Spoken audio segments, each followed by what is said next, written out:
Hi, my name is Barbara. I'm 22 years old.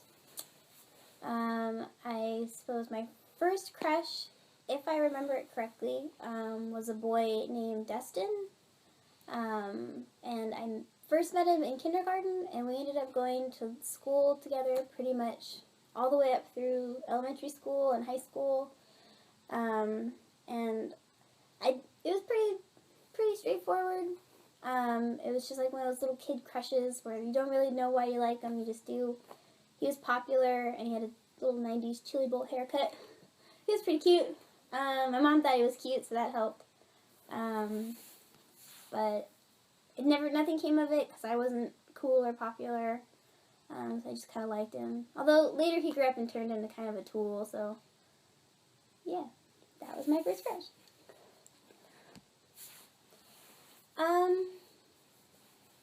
I don't honestly remember. I think, I consider it my first kiss, but I don't think most people would consider it a first kiss because it was technically just like a peck on the cheek.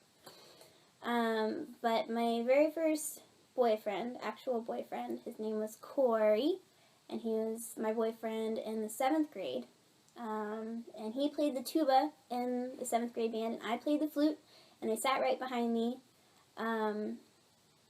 And I liked him because he was really sweet and, like, really friendly, and he had red hair. I really liked his red hair and freckles. At first we were just friends, but, like, our friends pushed us to start dating. You know how little kids do? They push one another. They tease you and poke you until you finally just say, okay, whatever, I guess we'll date.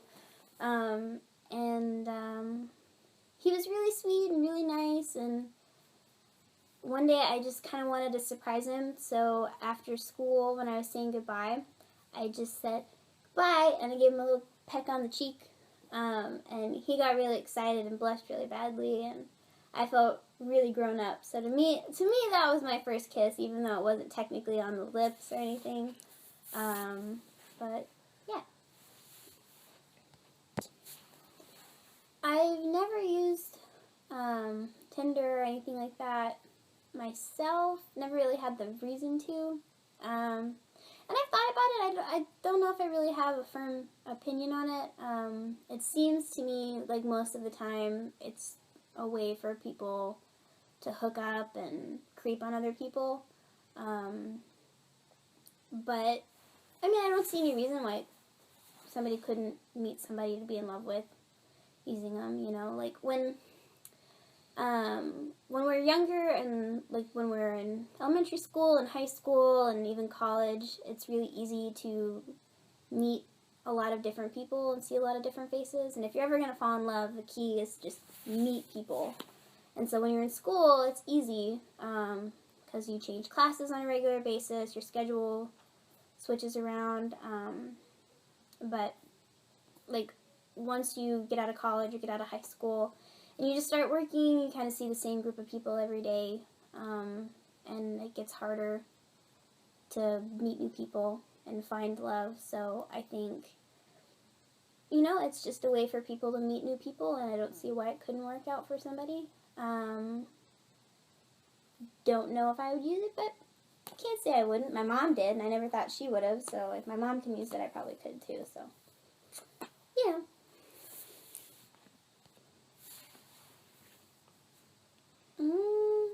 As for my best date, I don't really have any that just stand out. I guess the most memorable date I had, and it was a good date, was my first date with my current boo. It was shortly after I asked him out, freshman year of college. And we were going to go to 888 Vietnamese on Old Torf, but the line was super long, so we ended up going to some funky Asian place over by the Walmart. I don't remember the name of it. And it was good. We didn't like it as much as 888. But then we went to the Hideout Theater on South Congress, which is one of my favorite places in Austin. It was really great. He volunteered.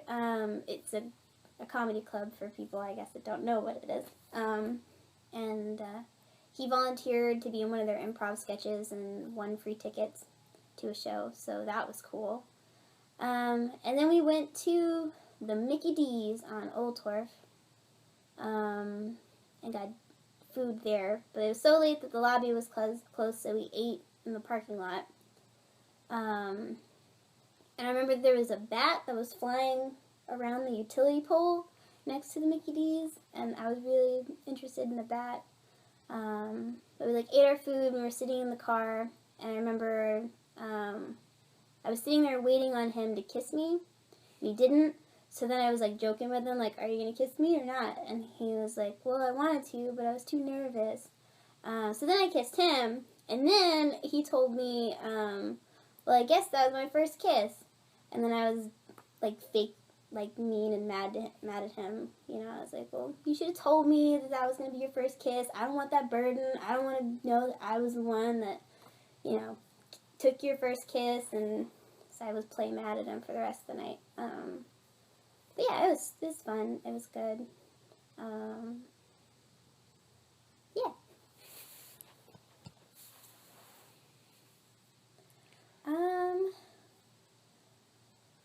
I was thinking about this earlier, and like I said, I don't really have a lot of particular dates that stuck out to me. I've never done a lot of formal dating. But I guess it's sort of a combination of experiences that led to this really awful, not really a relationship one time. If that makes any sense. It was in my sophomore year of high school. I was in a musical, a high school musical with, not the high school musical, but a high school musical with a friend of mine. And there was this boy, it was Seussical the musical. It was a good musical. But there was this boy who was also in the musical, and my best friend and I both thought he was really, really handsome and really charming and charismatic, and he had the most beautiful voice. And we both really liked him. And then I guess he kind of liked me because we ended up spending a lot of extra time together. And it got to where I would go over to his house, but I was only ever there for a few minutes at a time, and all he ever wanted to do was give me hickeys and grope on his bed. At the time, I thought it was really cool, and I was all grown up and whatever. But now when I look back on it, it's one of the most cringy experiences of my life. It's really awkward to think back on it. I don't talk about it much, but I decided I was going to talk about it in this interview because I want to be honest. Yeah, I'm not going to say his name, but it was a really awkward time in my life, and I regret it. So...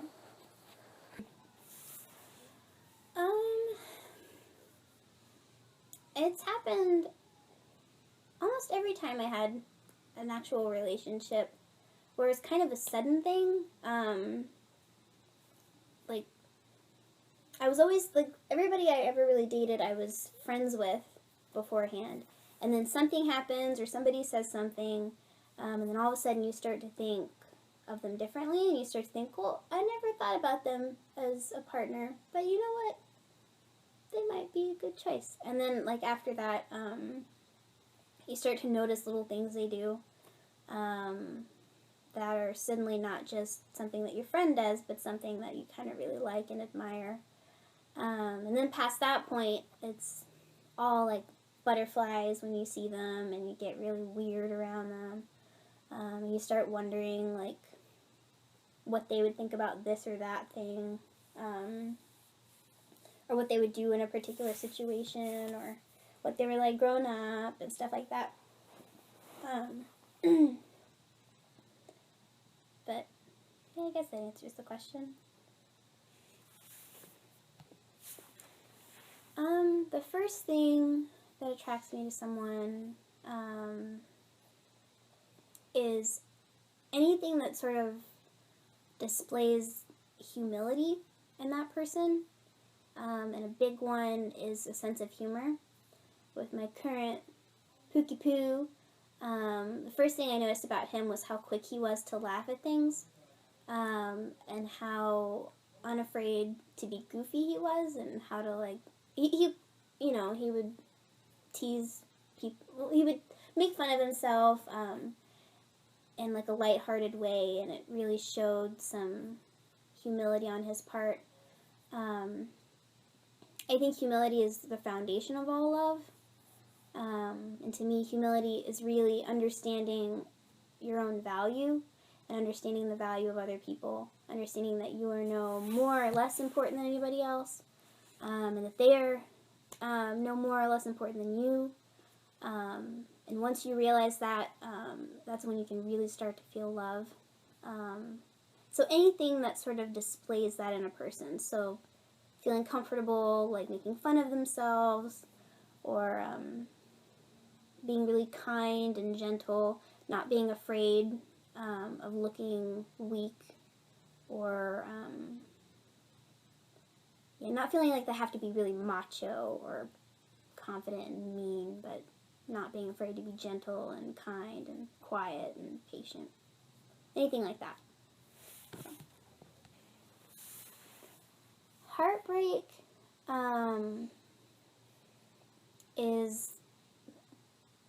it makes you deflate like a balloon. Like, if I had to paint an image of it, it would be a little sad, squeaky, deflating balloon. Because it's when something like you care about so much, and you base yourself on, and you build yourself up around, and you incorporate into your life, just pulls away from you, leaves you behind. So all of a sudden you're left with like this hole. You just kind of go kaput. And it makes you feel small and unimportant, and stupid for ever caring about it in the first place. And it's really hard to get over.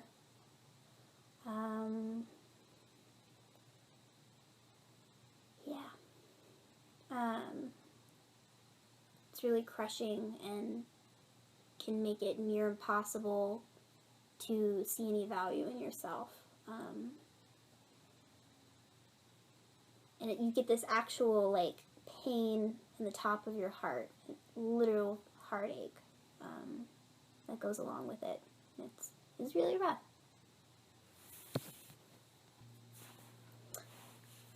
When I have a breakup that really, like, affects me, really it's only happened once in my life,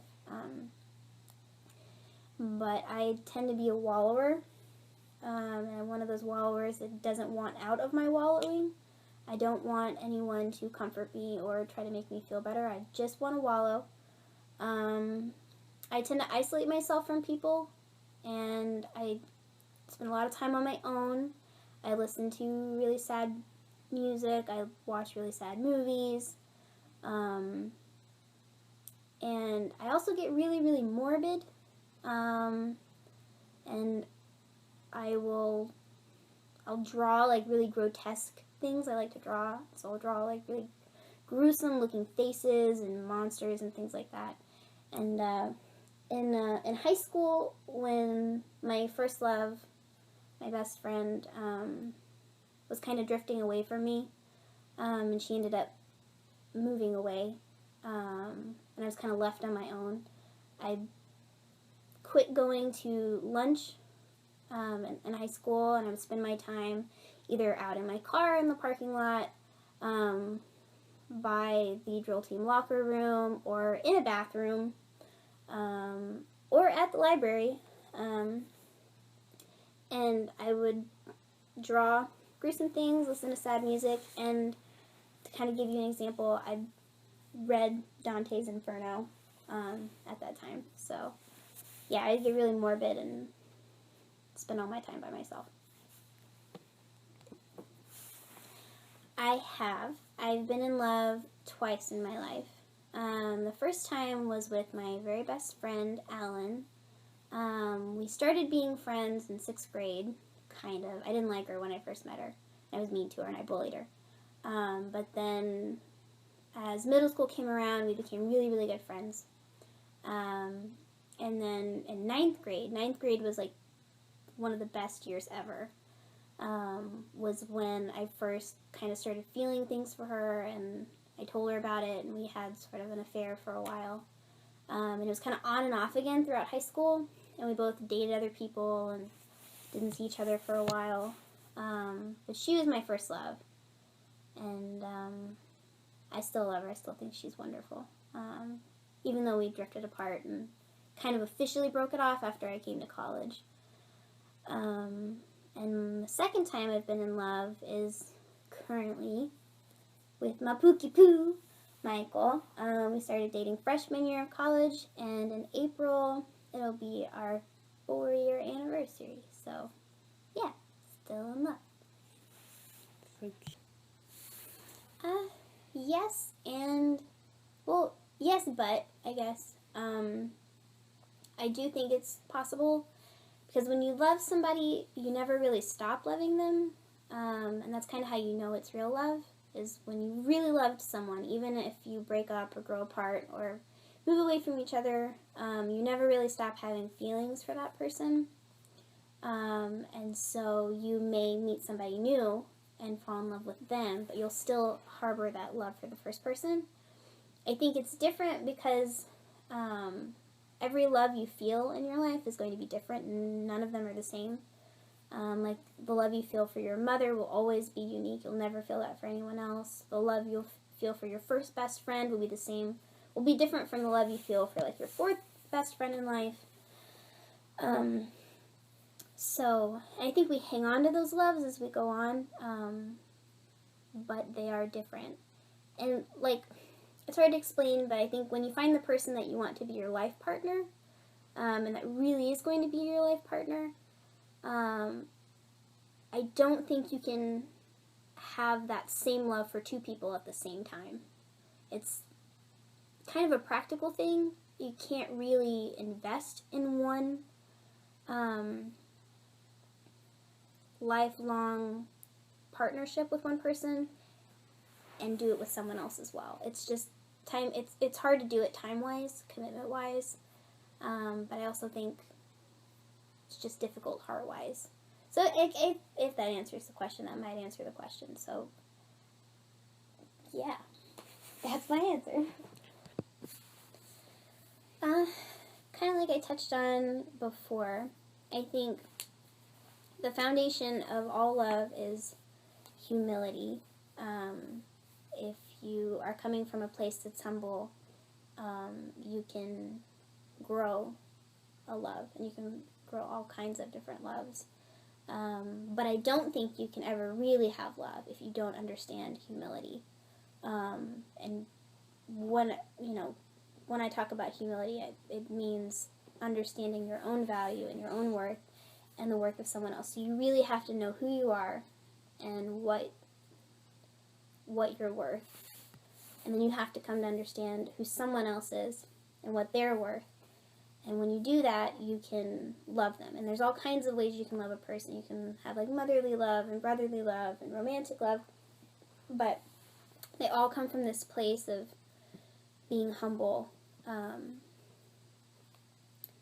But yeah, and in a romantic sense, I think it gets really, really deep, because you have a partner, and this is somebody that's going to be your buddy, your pal for the rest of time, and help you through anything and everything that comes along. It's really sort of the ultimate commitment, because you got these two people who voluntarily choose one another and stick with it for the time to come.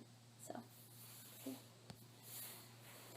for folks who've never been in love, I think it's important to be patient. I think everybody else has said that too. Because you can fall in love at any age, and people do fall in love at all kinds of ages and different times of their life. And it's one of those things that you can't force, it just has to happen. So if you're in a position where you're not with somebody that you can be in love with, you're not going to be in love. But I think more importantly, the piece of advice I like to give people is to always look for your best friend And that's advice that was given to me on multiple occasions by older people, and I think it's good to listen to older people on things like love because they've been around. But at the end of our lives, you know, eventually, like, looks are going to fade away, sex drives fade away. There's going to be a time when, like, neither of you can get it up, and so the only thing that'll keep you going is your friendship. So if they're not your best friend, then they're not going to be your true love. And I think if you ever find yourself in a position where you have a best friend and a life partner, and your best friend is more of a best friend than your life partner, it's probably not true love. It's probably not going to last you. And one thing I say sometimes, you know, is if you have a best friend, maybe you should take a look at them again and say, are they really just a friend, or could they maybe be something else? Because in my experience, that's been what's happened with me, is I've had really good friends that one day I just considered them as something more, and then something great came of it. So it's worth, sometimes not, sometimes they may just be a friend, and if you try to make any advances, they might be like, nah, I don't see you that way, and that's fine. But could be, you know, it's where a lot of good love comes from. But either way, look for a best friend that you also find to be a total babe. Yeah.